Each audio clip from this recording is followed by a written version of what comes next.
کیسے وہ کسی لڑکے کے ساتھ یوں بائک پر جا سکتی ہے؟ احمد شاہ کا بس نہیں چلتا تھا، وہ اس لڑکی کو اس حرکت پر گولی مار دے، مگر وہ اس کی پہلی اور آخری محبت تھی، چاہ کر بھی اسے کوئی نقصان نہیں پہنچا سکتا تھا۔ وہ بے بسی کی انتہا تھی۔ ڈیمٹ! اس نے صوفے کو بورڈ سے ٹھوکر مارتے گہری سانس لی۔ اگلے ہی پل اس نے پینٹ کی جیب سے موبائل نکالا اور ایک نمبر پر کال ملائی۔ ہیلو سر، آپ اس وقت؟ کال اٹھانے والا تعجب سے بولا، کائنات کہاں رہ رہی ہے اور کس کے ساتھ رہ رہی ہے؟ مجھے کل صبح تک ساری انفارمیشن اپنے ناشتے کی میز پر چاہیے، چبا چبا کر کہا اور ٹھک سے کال کاٹ دی۔ بالوں میں انگلیاں پھیر کر چند مزید گہری سانسیں لی۔ غصہ کم ہوا تو صوفے پر بیٹھا، ٹیک لگا کر آنکھیں بند کی تو ماضی کسی فلم کی طرح یاد کے پردے پر چلنے لگا۔ 3 سال پہلے یہ پنجاب کا ایک چھوٹا سا گاؤں علی پور تھا۔ شہر کے کنارے بسے اس گاؤں کی خوبصورتی دیکھنے لائق تھی۔ لہلہاتے گندم کے کھیت اور گلابی آنچل اوڑے پگ ڈنڈیوں پر بھاگتی کمسن لڑکیاں، بڑے بڑے پیپل کے درختوں پر لگے جھولے اور ان جھولوں پر جھولتی وہ نازک حسینائیں۔ یہ ویسا ہی تھا جیسا اس نے سنا تھا۔ آج پہلی بار وہ اپنے آبائی گاؤں آیا تھا۔ لندن سے پڑھنے کے بعد وہ وہیں جاب کرتا تھا۔ اس کی ساری فیملی اب کراچی شفٹ ہو چکی تھی۔ ان سب کا یہاں واپس لوٹنا مشکل تھا، مگر اس گاؤں میں ان کی ایک پشتینی حویلی تھی۔ بابا سے اس نے سن رکھا تھا کہ وہ بہت ہی بڑی اور خوبصورت ہے۔ اس کے بابا ہر دوسرے ماہ وہاں کا چکر لگا جاتے تھے۔ وہ وہاں کے وڈیروں میں شمار کیے جاتے تھے۔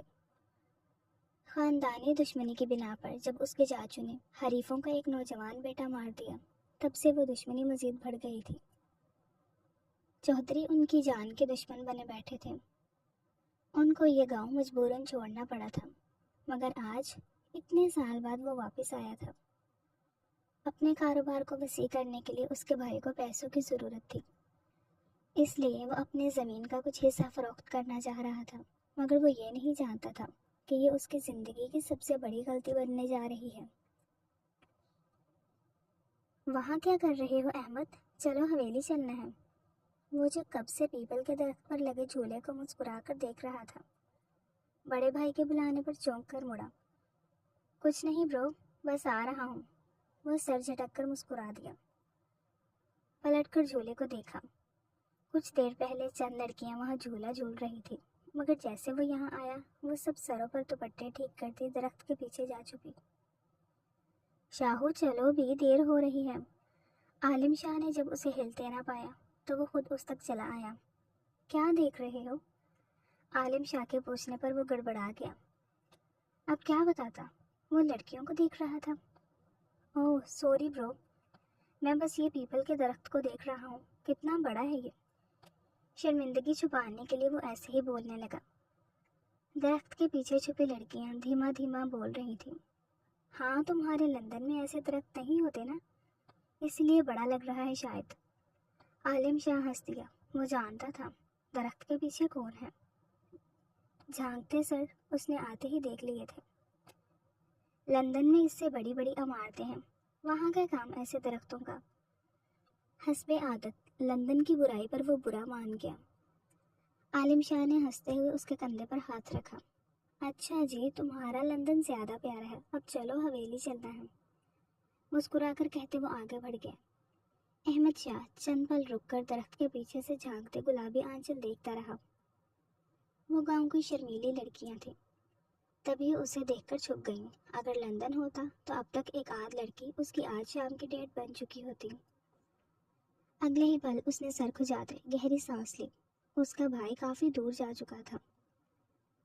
وہ ہونٹوں پر سیٹی کی دھن بجاتا اس کے پیچھے ہو لیا۔ اسے گاؤں کی شرمیلی لڑکیاں پسند آئی تھیں۔ وہ حویلی میں پہنچ چکے تھے۔ عالم شاہ تو یہاں آتا رہتا تھا، اس لیے زیادہ حیران نہیں تھا، مگر احمد 20 سال بعد لوٹا تھا۔ جب وہ یہاں سے گیا تو محض 5 سال کا تھا۔ بولی بسری حویلی اکثر اسے خواب میں آتی تھی، مگر آج وہ اس کے سامنے کھڑا تھا۔ سرخ اینٹوں سے بنی وہ حویلی کافی پرانی تھی۔ بیرونی دروازہ بہت بڑا تھا، اس کی لکڑی پر خوبصورت نقش و نگار بنے تھے اور دیواریں قدیم مغلی فن ثقافت سے مزین تھیں۔ احمد ہر چیز کو بڑے شوق سے دیکھ رہا تھا۔ حویلی کے ملازم ان کی آؤ بھگت میں اندر باہر جاتے دکھائی دے رہے تھے۔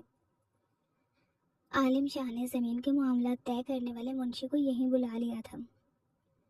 اب وہ اندرونی بڑے صحن میں بڑے آم کے درخت کے نیچے بیٹھے تھے۔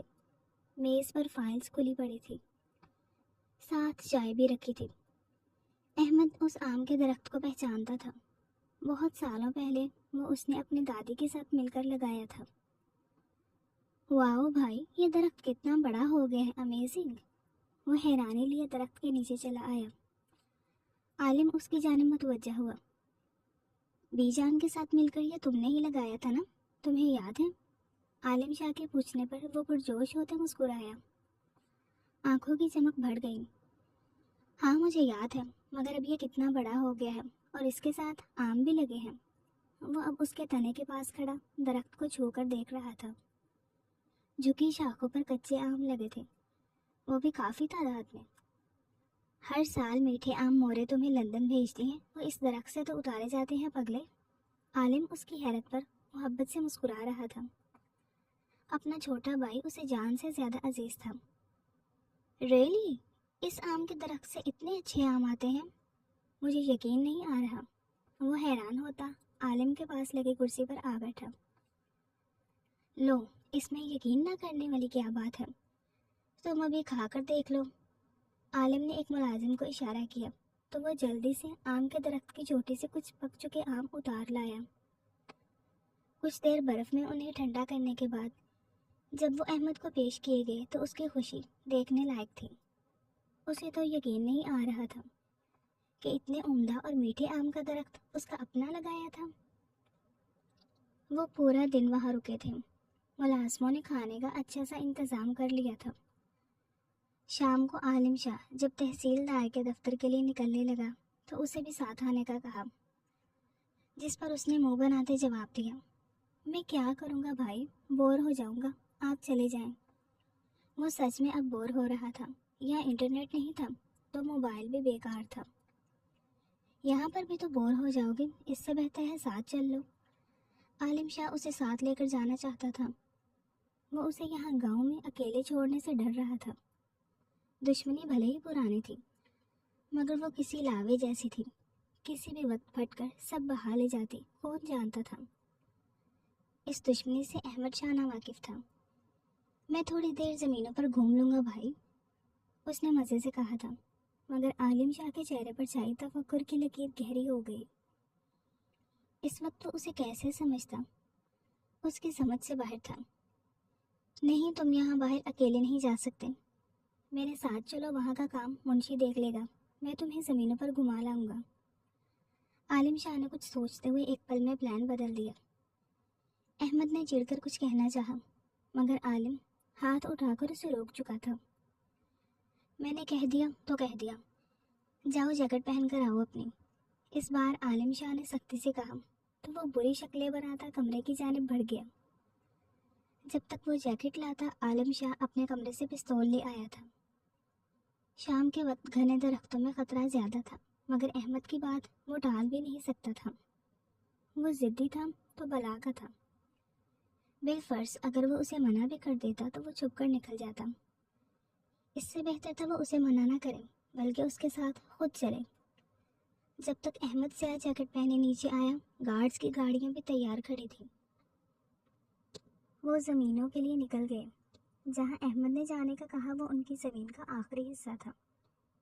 ایک بڑے کھیت کے سامنے تاروں جیسا بارڈر تھا جس کے پار چودھریوں کی زمینیں شروع ہو جاتی تھی۔ احمد حسب عادت ہر چیز کو موبائل کے کیمرہ میں کیپچر کر رہا تھا۔ دفعتاً اس کی نظر بھٹکی۔ دور ٹیوب ویل کے پاس کوئی تھا۔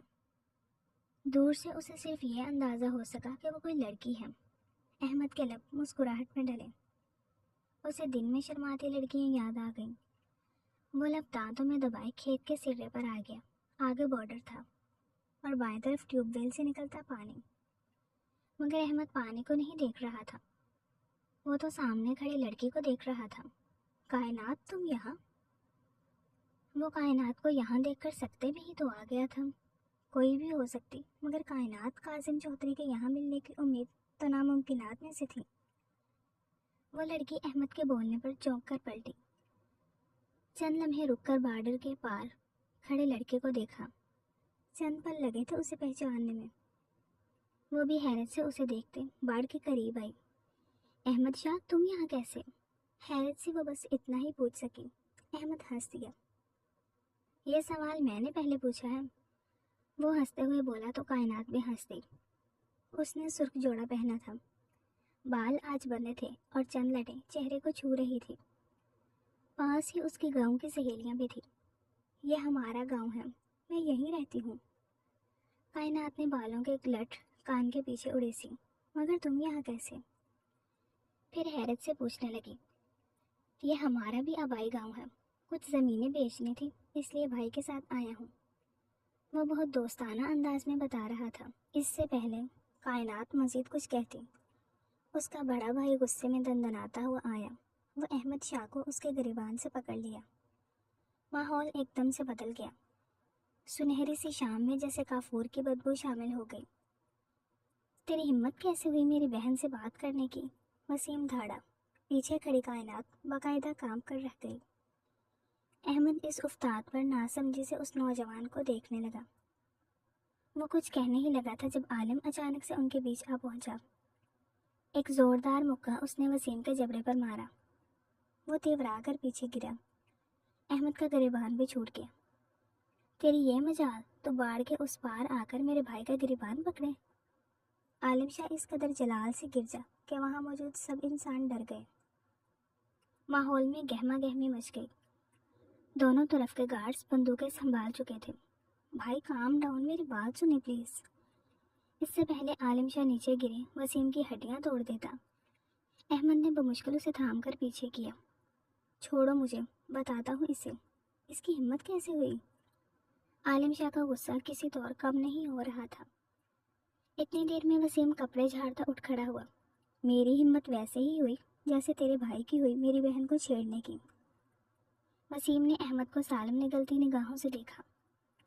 عالم غصے سے اب احمد کی جانب مڑا جو اس الزام پر چکرا کر رہ گیا۔ اوپر سے عالم شاہ کی نظریں، اف! اسے خود ہی شرمندگی ہونے لگی۔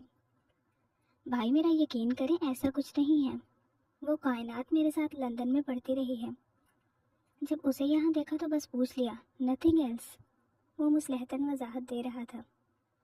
بکواس کر رہا ہے، اس نے چھیڑا ہے میری بہن کو، وسیم نے چلاتے ہوئے کہا تھا۔ احمد شاہ نے بمشکل خود پر ضبط کیا تھا۔ عالم بھی کھڑا بس دیکھ رہا تھا۔ سب سے زیادہ بری اس کی بے یقین نظریں ہی تو تھیں۔ اوکے، آپ کائنات سے پوچھ لیں، میں اسے نہیں چھیڑ رہا تھا۔ وہ امید سے بولتا 2 قدم آگے آیا۔ ڈری ہوئی لڑکی نے سانس بھی روک لی۔ بتاؤ کائنات، سچ کیا ہے؟ سب کو بتاؤ۔ کائنات کے کچھ بھی کہنے سے پہلے وسیم بالکل اس کے سامنے آ رکا۔ ہاں بتاؤ کائنات، تم سچ بتاؤ، ڈرنے کی ضرورت نہیں ہے، تمہارا بھائی یہیں کھڑا ہے۔ وہ اسے وارن کر رہا تھا، ساتھ جیب میں رکھے پستول کی جانب اشارہ کر رہا تھا۔ مطلب صاف واضح تھا، اگر اس نے وسیم کی حمایت نہ کی تو وہ اس لڑکے کو مار دے گا۔ وہ پہلے سے ڈری ہوئی تھی، مزید سہم گئی۔ بتاؤ سب کو کہ یہ لڑکا تمہیں چھیڑ رہا ہے۔ وسیم نے اس بار ہر لفظ چبا چبا کر کہا۔ کائنات اس کا ہاتھ جیب کی جانب جاتا دیکھ رہی تھی۔ ایک بار اگر یہاں گولی چل جاتی تو سب ختم ہو جاتا۔ وہ اس گاؤں کی روایت جانتی تھی۔ ہاں، وہ مجھے چھیڑ رہا تھا۔ نہ چاہتے ہوئے بھی اس نے جھوٹ بول دیا۔ احمد شاہ کے سر پر گویا دھماکے ہونے لگے۔ وہ زندگی میں پہلی بار اس قدر شاکڈ رہ گیا تھا۔ عالم شاہ نے تعصب سے اسے دیکھا۔ وہ اسے سچ میں جھوٹا سمجھ رہا تھا۔ یہ جھوٹ بول رہی ہے، تمہیں شرم نہیں آتی؟ اگلے ہی پل وہ بفر کر کائنات کی جانب لپکا۔ وسیم بیچ میں آ گیا اور ایک زوردار لات اس کے پیٹ میں ماری۔ سالہ، ایک تو گاؤں کی لڑکی چھیڑتا ہے، اوپر سے بدماشی۔ وہ اسے گالیاں دینے لگا، مگر عالم شاہ کائنات کے بندے ہاتھ دیکھ رہا تھا۔ وہ روتے ہوئے بس اشارے کر رہی تھی۔ عالم شاہ کو سمجھنے میں چند پل لگے کہ احمد سچا تھا۔ وہ لندن میں اکثر لڑکیوں کے ساتھ فلرٹ کرتا رہتا تھا۔ عالم شاہ کو لگا شاید وہ اس گاؤں کو بھی لندن سمجھ رہا ہے۔ بات سمجھ آئی، لیکن تب تک اس کا بھائی زمین پر پڑا کر رہ رہا تھا۔ اس سے پہلے وسیم اسے اور مارتا، عالم شاہ بیچ میں آ گیا۔ وہ دونوں ہی اب الجھ پڑے۔ عالم شاہ وسیم پر بھاری تھا، جلد ہی وہ ڈھیر ہو کر زمین پر گر پڑا۔ وہ اسے جان سے مار دیتا مگر احمد شاہ نے اسے روک لیا۔ شام اب سیاہ رات میں ڈل رہی تھی، مغرب کی اذانیں اب ختم ہو چکی تھی۔ عالم شاہ احمد کی بات مانتے پلٹا ہی تھا کہ زمین پر گرے وسیم نے جیب سے پستول نکال کر 3 فائر کیے جو عالم شاہ کو لگے۔ وہ احمد کی ڈھال بنا سامنے آ چکا تھا۔ ماحول ایک بار پھر گولیوں سے گونج اٹھا۔ گارڈز ایک دوسرے پر فائر کرنے لگے۔ وسیم کائنات کو لیے بھاگ گیا اور دوسری جانب احمد شل سا بیٹھا اپنی گود میں گرے اپنے بھائی کو دیکھ رہا تھا۔ اس کے جسم کو چند جھٹکے لگے اور پھر وہ یکدم شانت ہو گیا۔ احمد شاہ نے زندگی میں اس سے بھیانک منظر کوئی نہیں دیکھا تھا۔ اسے جتنی دیر میں سب سمجھ آتا اتنی دیر میں اس کا بھائی مر چکا تھا۔ وہ بالکل کسی پتھر کے مجسمے کی مانند وہیں بیٹھا رہا۔ دماغ معاف ہو چکا تھا۔ جانے کس نے انہیں وہاں سے اٹھایا، جانے کون انہیں حویلی لے کر آیا، اسے کچھ یاد نہیں تھا۔ شہر تک خبر جا پہنچی تھی، شاہوں کا بڑا بیٹا مارا جا چکا تھا۔ وہ سب رات کے رات ہی حویلی چلے آئے اور حویلی میں صف ماتم بچھ گیا۔ جوان بیٹے کی موت پر احمد شاہ کی ماں کی فریاد دل کو دہلا رہی تھی۔ باپ کے کندھے بھی ڈھلک چکے تھے۔ صرف ایک وہی تھا جو شل تھا۔ اب تک اسے یقین نہیں تھا کہ اس کا بھائی مر چکا ہے، لیکن اسے قبر میں اتارنے کے بعد جب وہ گھر آیا تو دھاڑے مار مار کر رویا۔ کل کا بندہ ضبط بری طرح ٹوٹا۔ وہ اتنا شدید غمزدہ تھا کہ عالم شاہ کی موت سب کو کم لگنے لگی۔ سب اس کی جانب متوجہ ہو گئے۔ اس کی حالت سنبھالنی مشکل ہو رہی تھی۔ اپنے باپ جیسے بھائی کو کھو دینے کا صدمہ ہر غم پر بھاری تھا۔ یہ ایسا دکھ تھا جو اس نے خود کمایا تھا۔ اس کی ایک چھوٹی سی غلطی اس کے بھائی کی جان لے چکی تھی۔ یہ غم اس قدر بھاری تھا کہ وہ پورے 3 دن بخار میں تپتا رہا۔ مگر یہ کون جانتا کہ یہ آتش زدہ بخار تھا، ایک ایسی آتش جو ہر لمحے بڑھتی ہی جا رہی تھی، جس کی تپش برداشت سے باہر تھی، اور اس آتش میں وہ کائنات کا اعظم اور اس کے پورے خاندان کو جلا کر راکھ کر دینا چاہتا تھا۔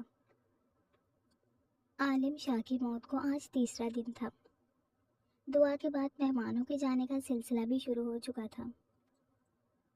وسیم کے خلاف FIR کٹوا دی گئی تھی، مگر اس کا باپ علاقے کا MNA تھا، اس لیے اس پر ہاتھ ڈالنا مشکل ہو رہا تھا، مگر شاہوں کی پہنچ بھی اوپر تک تھی۔ IG کی کال پر وسیم کو بلاخر گرفتار کر لیا گیا تھا۔ پورے گاؤں میں ہنگامہ برپا تھا۔ سب چودھریوں کے خلاف تھے اور خود کاظم چودھری بار بار عاصم شاہ سے رابطہ کرنے کی کوشش میں تھا۔ اس کے بیٹے کو وقتی ہی صحیح گرفتار کر لیا گیا تھا۔ اب اس کے پاس درمیانی راستے کے علاوہ کوئی چارہ نہیں تھا۔ عاصم کو جب اس کی 10ویں کال آئی تو وہ احمد کے کمرے میں موجود تھا۔ اس کا بخار آج تھوڑا کم ہوا تھا، مگر نکاہت اور کمزوری کی وجہ سے وہ بستر سے اٹھ نہیں پا رہا تھا۔ موبائل بجنے پر جب عاصم شاہ نے وہ کاٹنا چاہا تبھی احمد نے اسکرین پر نمبر دیکھ لیا۔ اس کا خون یکدم ہی ابل کر رہ گیا۔ وہ بستر سے اٹھ کر سیدھا بیٹھا۔ عاصم شاہ نے اس کو غصے میں آتے دیکھ کر کال کاٹ دی۔ کیا کہہ رہا ہے اب یہ؟ وہ شدید غصے میں بولا۔ مصلحت چاہتا ہے مگر اسے موقع نہیں دیں گے، تم بے فکر رہو۔ وہ نرمی سے اسے سمجھانے لگے۔ مصلحت کیسی؟ اس کے بیٹے نے قتل کیا ہے میرے بھائی کو، اس کا بس نہیں چل رہا تھا، فون سے گھس کر ہی کاظم شاہ کو جلا ڈالیں۔ ہم اس کی کوئی بات نہیں مانیں گے۔ وہ کہہ ہی رہے تھے کہ فون دوبارہ بجا۔ عاصم شاہ نے جھنجھلا کر کاٹنا چاہا مگر احمد نے انہیں روک لیا۔ اٹھائیں کال۔ وہ کسی گہری سوچ میں ڈوبا نظر آنے لگا تھا۔ عاصم شاہ نے اس کی بات مانتے کال اٹھا لی۔ میں تم سے پہلے ہی کہہ چکا ہوں، ہم کوئی معاہدہ نہیں کریں گے۔ جوان بیٹا مرا ہے میرا اور تم چاہتے ہو میں اپنے بیٹے کی موت کا سودا کروں؟ ناممکن ہے۔ عاصم کال اٹھاتے ہی بھڑک کر اس پر چلانے لگے۔ اسپیکر پر ڈالیں۔ احمد نے سوچ کر کہا تو انہوں نے فون اسپیکر پر ڈال دیا۔ اب کاظم کی آواز سنائی دینے لگی۔ ٹھیک ہے، تم کوئی درمیانہ راستہ مت نکالو، مگر اس کا فیصلہ ویسا ہی ہونا چاہیے جیسے ہوتا آیا ہے۔ ہم اس معاملے کو جرگے میں بیٹھ کر طے کریں گے۔ کاظم کسی بھی طرح انہیں قائل کرنا چاہتا تھا۔ وسیم اس کا اکلوتا بیٹا تھا۔ ہم کسی جرگے کو نہیں مانتے، ہم قانون کے ذریعے انصاف لیں گے، سمجھے تم؟ احمد شاہ نے بے بھر کر کہتے کال کاٹ دی۔ اس کا غصہ کسی طور کم نہیں ہو رہا تھا۔ تم بے فکر رہو احمد، عالم شاہ کو انصاف ہر حال میں ملے گا، چاہے مجھے اپنی تمام جمع پونجی اس میں خرچ کرنی پڑ جائے۔ عاصم شاہ نے ڈھال سے لگے۔ احمد نے پہلی بار ان کی غمگین آنکھوں کو دیکھا۔ ایک بوڑھا باپ جو اپنا بیٹا کھو چکا تھا، وہ غمزدہ ہی ہو سکتا تھا۔ احمد شاہ کو ایک اور گلٹ نے جکڑ لیا۔ وہ اٹھ کر چلے گئے۔ 2 دن میں ہی وہ کمزور لگنے لگے تھے۔ احمد سارا دن اپنے کمرے میں ہی رہا۔ اس کے دماغ میں بدلہ لینے کے منصوبے بنتے رہے، مگر کچھ ایسا سمجھ نہیں آ رہا تھا جس سے وہ اس پورے خاندان کو تباہ کر سکے، سب سے زیادہ کائنات کاظم کو، جس کے جھوٹ کی وجہ سے یہ سب ہوا تھا۔ میں اپنی فیملی میں سب سے زیادہ لاڈلی ہوں، بابا اور بھائی کی جان ہوں میں۔ اسے یاد آیا تھا اس کا کہا یہ جملہ۔ کائنات اسی کے ساتھ لندن میں پڑھتی تھی۔ وہ ایک اچھی لڑکی تھی۔ دونوں کی پہلی ملاقات یونیورسٹی کیفے میں ہوئی تھی۔ کسی بھی پاکستانی لڑکی کی طرح وہ بے حد ڈری ہوئی تھی۔ تب احمد شاہ نے اس کی مدد کی تھی۔ تب سے وہ دونوں اچھے دوست تھے۔ وہ اکثر اسے اپنے گاؤں اور گھر والوں کے بارے میں بتاتی رہتی تھی۔ سب سے زیادہ ذکر چاچی کا ہوتا تھا، جو اس کے مطابق خون بہا میں لائی گئی تھی۔ ہماری چاچی ونی میں آئی تھی، مگر ان کی بے لوث محبت کے آگے چاچو کی نفرت دم توڑ گئی۔ وہ بہت محبت سے یہ بات اسے بتاتی تھی۔ یقیناً اسے اپنی چچی بہت زیادہ پسند تھی۔ وہ اسے اچھا سمجھتا تھا، شاید پسند بھی کرنے لگا تھا، مگر وہ ایسی حرکت کرے گی اس نے سوچا تک نہیں تھا۔ مگر یہ سب سوچنے کا ایک فائدہ ہوا تھا، احمد شاہ کو بدلہ لینے کا طریقہ مل گیا تھا۔ وہ اگلے ہی لمحے بستر سے اٹھا، چپل اڑیسی اور عاصم شاہ کے کمرے کی جانب مڑ گیا۔ اب اسے انہیں جرگے کے لیے آمادہ کرنا تھا۔ یہ کسی پرانے سکول کی عمارت تھی جس کے میدان میں ایک بڑا درخت تھا، اور اسی درخت کی چھاؤں میں آج ایک سنگین جرم کی سنوائی طے پائی تھی۔ گاؤں کے سب وڈیرے جمع تھے اور تقریباً آدھے سے زیادہ گاؤں اس وقت وہاں موجود تھا۔ سب کے چہرے پریشانی سے جھکے ہوئے تھے۔ ایسے میں ایک احمد تھا جس کی آنکھیں سرخ تھیں۔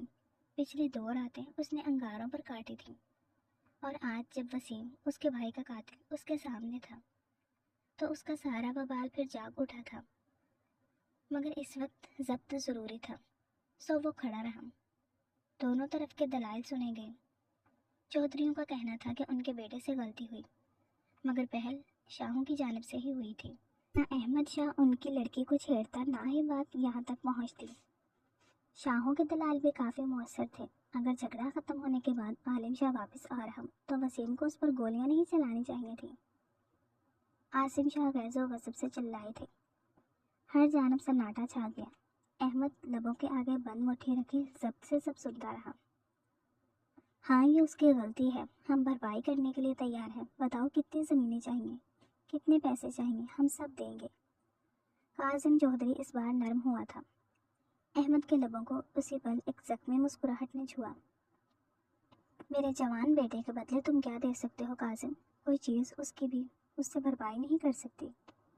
تم اپنے پیسے اپنے پاس رکھو، مجھے صرف قتل کے بدلے قتل چاہیے۔ عاصم کا فیصلہ اٹل تھا۔ جرگہ بھی انہی کا ساتھ دینے لگا۔ وسیم کی شکل اس وقت کسی گھٹیا لومڑ جیسی لگ رہی تھی۔ اس نے شوخی میں گولیاں تو چلا دی، مگر اب پھانسی کا پھندا اس کی گردن کے گرد لپٹتا جا رہا تھا۔ کوئی درمیانی راہ نکالو عاصم، وسیم میرا اکلوتا بیٹا ہے۔ تم جو کہو میں کرنے کو تیار ہوں، تم بس اپنی مانگ سامنے رکھو۔ کاظم نے بے بسی سے ہاتھ جوڑ لیے۔ اس سے زیادہ بے بس وہ زندگی میں کبھی نہیں ہوئے تھے۔ جرگے نے دونوں طرف کی بات سن لی ہے۔ ایک بڑے نے بولنا شروع کیا۔ سب اس کی جانب متوجہ ہو گئے، اور ہم اس فیصلے پر پہنچے ہیں۔ بہرحال قتل وسیم نے کیا ہے، اور قتل کے بدلے قتل یہی روایت ہے۔ مگر اگر عاصم چاہے تو وہ کوئی درمیانی راہ نکال سکتا ہے، لیکن جرگے کی اس پر کوئی زبردستی نہیں ہوگی۔ بڑے آدمی نے فیصلہ سنا دیا۔ جرگے میں یکدم ہی سرگوشیاں ہونے لگی. سب اب خاموش اور منتظر نگاہوں سے عاصم شاہ کو تکنے لگے. اس سے پہلے وہ کچھ کہتا ایک سرد سی آواز سنائی تھی. احمد شاہ اپنی کرسی پر بیٹھے بیٹھے کہنے لگا, ہم معاہدے کے لیے تیار ہیں, مگر وہ بات کرتے کرتے رکا. جرگے میں سب اس کی جانب مڑ گئے. عاصم نے انجان نظروں سے اسے گھورا. جانے وہ کیا چاہتا تھا, مگر اس کے اگلے جملے نے سبھی واضح کر دیا. ہمیں زمین جائیداد نہیں چاہیے, ہمیں ونی میں آپ کے خاندان کی لڑکی چاہیے. جیسے میرے چچا کے قتل کے عوض ہمارے خاندان کی ایک لڑکی ونی ہو کر گئی تھی. وہ اتنی سختی سے بولا کہ چودھریوں کو سانپ سونگ گیا. کاظم البتہ تھوڑا مطمئن ہوا. جان اتنی جلدی چھوٹ جائے گی اس نے سوچا نہیں تھا, مگر وہ شاید ابھی احمد شاہ کو جانتا نہیں تھا. ٹھیک ہے, ہم اپنی ایک لڑکی دینے کو تیار ہیں, کاظم کچھ سوچ کر بولا. مگر احمد شاہ بے رحمی سے ہنس دیا.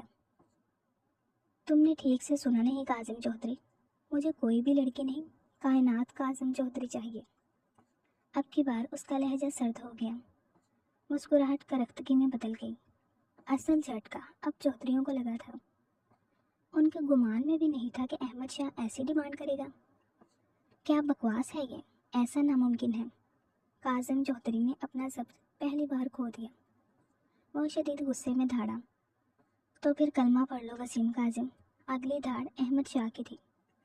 اس نے جیب میں رکھا پستول نکال لیا اور سیدھا وسیم پر تان دیا. یہ سب کیا ہے, ایسے مت کرو, دیکھو تحمل سے میری بات سنو. کاظم کا دماغ ہل گیا. احمد شاہ موت سے سنجیدگی لیے تھا. عاصم شاہ اب خاموش بیٹھے تھے. ان کی سمجھ میں اب سب آنے لگا تھا. احمد کا فیصلہ بہترین تھا, وہ اسی کا ساتھ دینے والے تھے. پچھلے 2 گھنٹے سے تم ہی سنا رہے ہو, اب سننے کا وقت ختم, فیصلے کا وقت ہے. یا تو ونی میں اپنی بیٹی دو یا پھر اپنے جوان بیٹی کی موت سامنے دیکھو. احمد شاہ اس وقت واقعی خطرناک لگ رہا تھا. کاظم کے ساتھ وسیم کے چہرے پر بھی پسینہ چمکنے لگا. وہاں موجود ہر انسان نے سانس تک روک لی تھی. میں 3 گننے تک انتظار کروں گا کاظم چودھری, اس کے بعد فیصلہ میرا ہوگا. احمد نے پستول کا ٹریگر دبا دیا. 1. عاصم شاہ نے ایک زخمی مسکراہٹ سے کاظم کو دیکھا. اس کے چہرے پر ہوائیاں اڑی ہوئی تھیں, بالکل جیسے عالم شاہ کی لاش دیکھ کر ان کے چہرے پر اڑی تھی. 2. احمد شاہ نے پستول کی نلی وسیم کے سینے پر سیٹ کی. مڑ کر کاظم پاشا کو دیکھا. ایک پل کا کھیل بچا تھا. احمد کی آنکھیں سرخ ہو گئیں. 3. ہمیں منظور ہے. اس سے پہلے وہ گولی چلاتا کاظم چودھری یکمشت چلایا. جرگے میں سناٹا مزید بڑھ گیا. کاظم بے حد تھکا ہوا لگا. ہمیں منظور ہے, میں اپنی بیٹی دینے کو تیار ہوں. وہ نڈھال سا کرسی پر گرا. وسیم نے کرب سے آنکھیں میچ لی. اس کی زندگی میں یہ دن آئے گا, اس نے سوچا تک نہیں تھا. احمد نے پستول جیب میں رکھ لیا. آج اسی وقت میرا نکاح کائنات سے کروایا جائے, اور اس کے بعد اس کا چودھریوں سے کوئی رابطہ نہیں ہوگا. اس نے اگلی شرطیں بھی بتا دیں, اور یوں اگلے 1 گھنٹے میں ایک اور بنت ہوا بھائی کی زندگی بچانے پر قربان کر دی گئی. اور کائنات کاظم اب کائنات احمد شاہ بنے. احمد شاہ کے ساتھ ان کی حویلی آ گئی. جلدی کام کر, پھر تجھے کپڑے بھی دھونے ہیں. ایک نوکرانی نے اسے جھڑکا تو اس کے ہاتھ تیزی سے چلنے لگے. اسے حویلی میں آئی دوسرا دن تھا, اور اس کے ساتھ وہی غیر انسانی سلوک روا رکھا گیا تھا جو ونی میں آئی لڑکی کے ساتھ رکھا جا سکتا تھا. نازوں میں پلی کائنات آج دوسرے ہی دن مرجھا کر رہ گئی تھی. وہ اپنے گھر میں سب کی لاڈلی تھی. اس سے اونچی آواز میں آج تک بات نہیں کی تھی کسی نے, مگر قسمت کی ستم ظریفی تھی کہ اس کے اپنے ہی اسے درندوں کے آگے ڈال چکے تھے. میرے بیٹے کی زندگی اب تمہارے ہاتھ میں ہے کائنات. احمد نے اس کی جان بخشی میں تمہیں مانگا ہے. پرسوں جب اس کے بابا جرگے سے اچانک لوٹے تھے تو وہ بھاگ کر سب سے پہلے ان کے پاس گئی تھی. کیا ہوا بابا, کیا فیصلہ کیا جرگے والوں نے؟ اس کے سوال پر جو جواب آیا تھا وہ اس کی روح فنا کرنے کے لیے کافی تھا. بابا, آپ ایسا کیسے کر سکتے ہیں میرے ساتھ؟ آپ وسیم کو بچانے کے لیے مجھے قربان کر دیں گے. حالانکہ غلطی میری نہیں تھی, اسی کی تھی.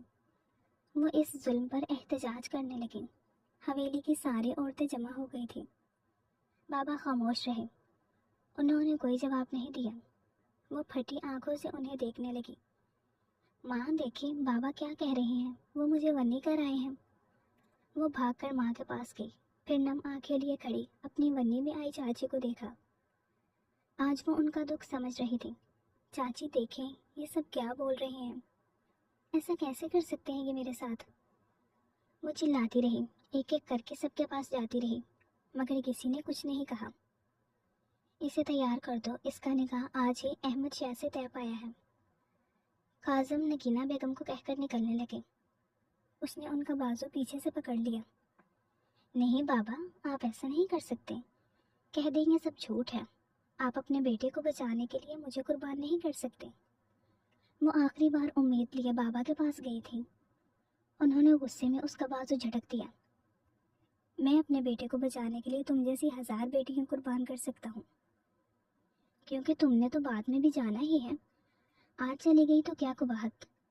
ان کے لہجے میں حقارت تھی، مگر کائنات کا دل تو ان کے الفاظ نے توڑا تھا۔ وہ اتنے سنگ دل تھے کہ آج ہی اس پر انکشاف ہوا تھا، اور یہ صدمہ بہت بھاری تھا۔ تب سے اس کا چیخنا چلانا سب بند ہو گیا تھا۔ جب اس کے اپنے ہی اسے مارنا چاہتے تھے تو وہ زندگی مزید کس لیے جیتی؟ اس نے خاموشی کی چادر اوڑھ لی۔ احمد سے اس کا نکاح ہو گیا۔ وہ ایک اچھا انسان تھا، وہ اسے بہت اچھے سے جانتی تھی۔ بس ایک یہی امید باقی تھی کہ بھلے ہی باقی سب اس کے ساتھ غلط کریں مگر احمد نہیں کرے گا۔ مگر اس کی یہ سوچ صرف تب تک تھی جب تک وہ اس کے کمرے میں نہیں پہنچی تھی۔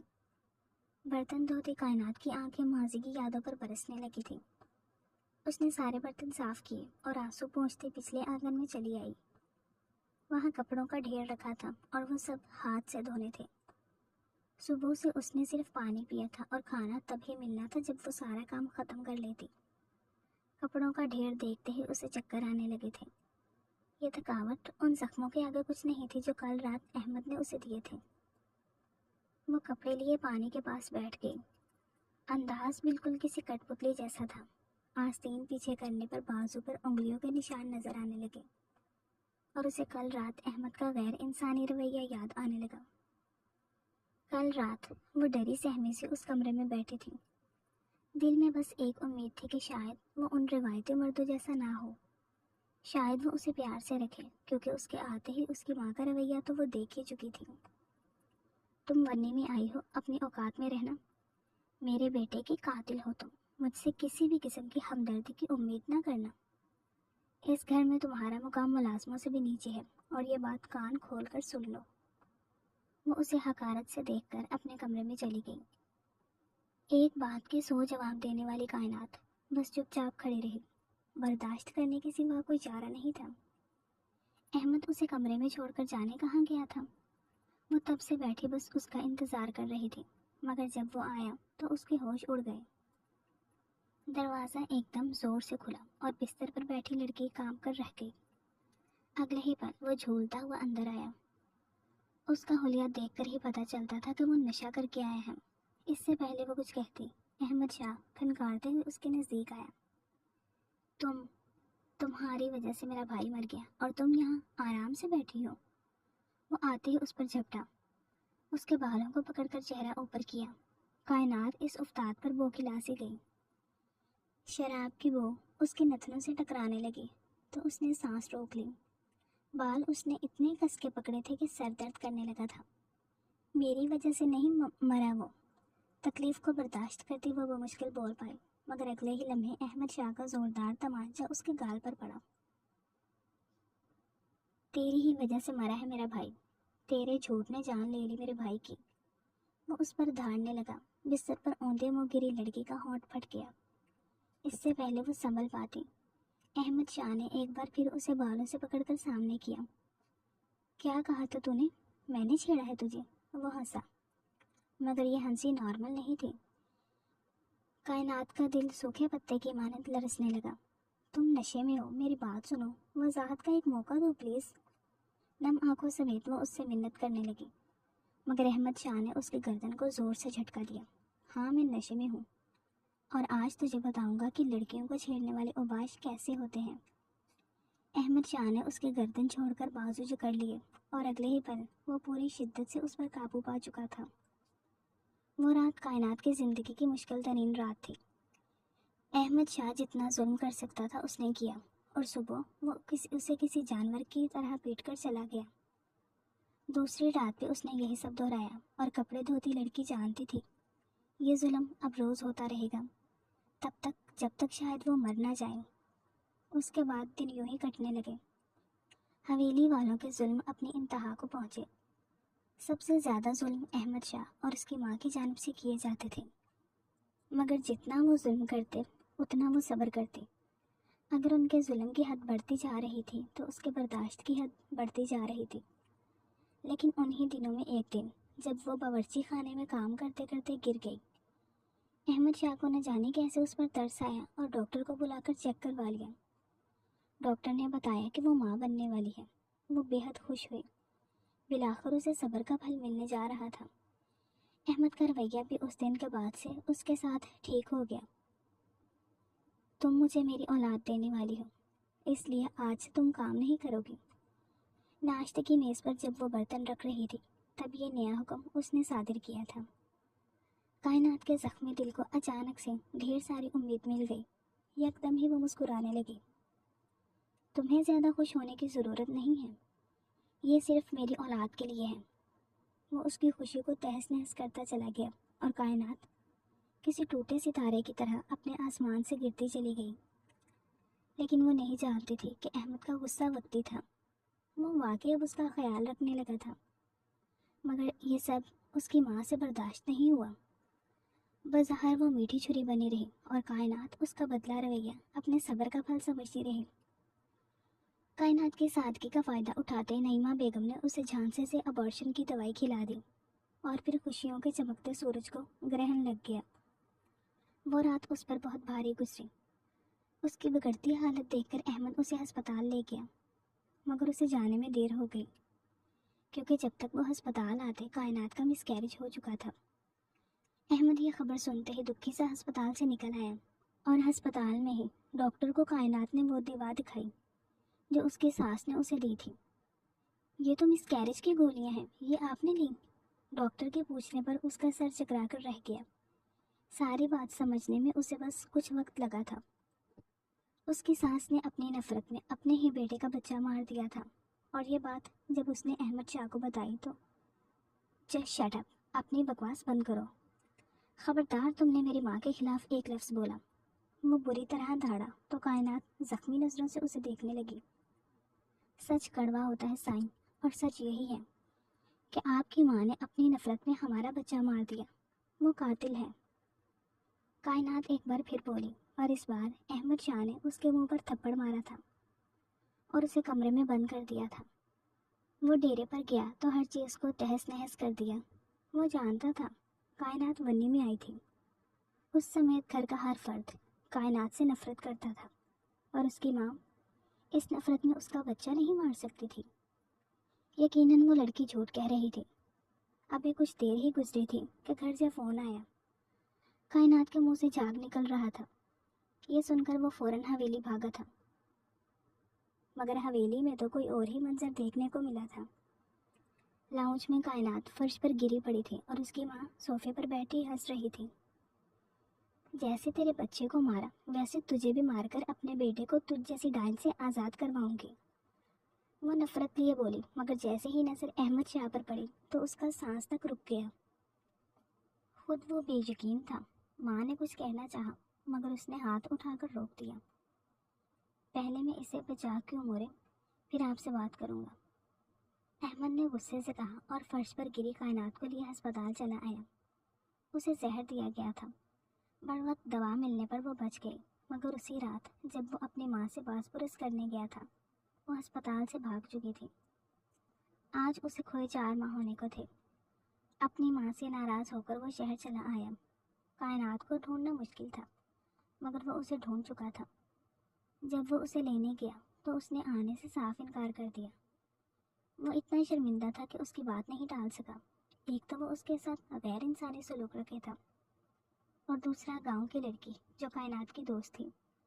اس نے اسے بتایا تھا کہ قتل والی شام کائنات نے وسیم کے ڈر سے جھوٹ بولا، کیسے وہ اسے بندوق دکھا کر ڈرا رہا تھا، وہ سب بتا دیا۔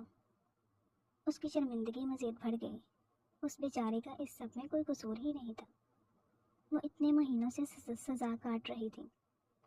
اس کا غصہ اب محبت میں بدلنے لگا تھا، کچھ کائنات سے دوری کا بھی اثر تھا، وہ اسے جلد سے جلد منانا چاہتا تھا، مگر آج اسے ایک لڑکے کے ساتھ بائک پر جاتے دیکھ کر غصہ پھر سے عود آیا۔ صبح ناشتے کی میز پر جب وہ اپنے سیکرٹری کی رپورٹ کا منتظر تھا، تب رپورٹ کی جگہ وہ خود ہی غصے میں آتی دکھائی دی تھی۔ میری جاسوسی کرنا بند کرو احمد شاہ، اس طرح تم مجھے خود سے اور بھی متنفر کر دو گے۔ وہ سیاہ لباس میں بولتی اس تک آئی، بال کھلے تھے اور گال غصے سے سرخ تھے۔ تو پھر تم ہی بتاؤ میں تمہیں اچھا کیسے لگوں گا؟ وہ اسے سامنے پا کر چوکے پر اترا۔ جب تم مجھے اپنی شکل دکھانا بند کرو گے تو اب میری شکل سے بھی نفرت ہے؟ ہاں، آج کل اس بائک والے کی شکل جو اچھی لگنے لگی ہے، اس نے بے رحمی سے طنز کیا۔ وہ آگے کیا غصے میں تھی مزید کھول گئی۔ دودھ شریک بھائی ہے وہ میرا، میسم، تمہیں شرم نہیں آتی اسے میرے ساتھ ملاتے؟ وہ بالآخر چلا دی، مگر اس کے اس جملے نے احمد شاہ کی رگ رگ میں سکون سا بھر دیا۔ مجھے کیسے پتا کہ وہ تمہارا بھائی ہے؟ اب وہی تو اترے گی نہیں، وہ ناراضی سے کہنے لگا، انداز بچوں جیسا تھا۔ بھاڑ میں جاؤ تم، کائنات نے انگلی اٹھا کر کہا، مگر اگلے ہی پل وہ اسے بازو سے پکڑ کر گود میں اٹھا چکا تھا۔ غصے میں تو غضب کی لگتی ہو، وہ شوخی پر اترتا جا رہا تھا۔ کائنات کا مصنوعی غصہ بھی ٹھنڈا پڑنے لگا تھا، اوپر سے اس کی قربت اس کے ہوش اڑا رہی تھی۔ چھوڑو مجھے بدتمیز، نیچے اتارو۔ دل کی حالت اس پر عیاں نہ ہو اس لیے وہ اسے مارتی جا رہی تھی، مگر وہ بھی احمد شاہ تھا، اس کا ہر انداز جانتا تھا۔ میں پاگل ہوں باہوں میں آئی بیوی کو چھوڑ دوں؟ وہ محبت سے کہتا زینے اوپر کی جانب چڑھنے لگا۔ اب تو آپ کو یہ بندہ ناچیز مر کر بھی نہ چھوڑنے والا، سو بھگتے مسز۔ دروازہ بند کرتے اس نے مدھم سے سرگوشی کی، کائنات کے گال دہک اٹھے۔ اس نے شرما کر چہرہ اس کی گردن میں چھپا لیا۔ ان کی زندگی کی ایک خوبصورت شروعات نے سب بدل دیا۔ احمد شاہ کی ماں نے بھی معافی مانگ لی، اور پہلے مس کیریج کے 1.5 سال بعد کائنات کو اللہ نے ایک پیاری سی بیٹی سے نواز دیا۔ وسیم اپنی گندی سنگت کی وجہ سے ایک اور قتل کیس میں پھنس چکا تھا۔ اب اس کے پاس فرار کا کوئی راستہ نہیں، اور نہ ہی کاظم کی کوئی اور بیٹی جسے وہ قربان کرتا۔ وسیم کو عمر قید کی سزا سنا دی گئی تھی۔ بے شک اللہ ظالموں کا حساب لے کر رہتا ہے، اور صبر کرنے والے اپنا اجر پاتے ہیں، جیسے کائنات نے پایا تھا۔ اس کی زندگی اب پرسکون تھی، کیونکہ احمد شاہ کی صورت میں اللہ نے اسے ایک بہترین وارث سے نوازا تھا۔ ختم شد۔ ڈیئر ریڈرز اینڈ لسنرز، کیسا لگا آپ کو یہ مکمل ناول؟ کمنٹس میں ضرور بتائیے گا۔ ناول اچھا لگا ہو تو ویڈیو کو لائک کر دیں، دوستوں کے ساتھ شیئر کر دیں، اور چینل کو سبسکرائب کر دیں تاکہ آنے والا ہر نیا ناول آپ تک پہنچتا رہے۔ کل ملتے ہیں کسی نئے ناول کے ساتھ، نئے کرداروں کے ساتھ۔ تب تک کے لیے اپنا خیال رکھیے گا۔ اللہ حافظ۔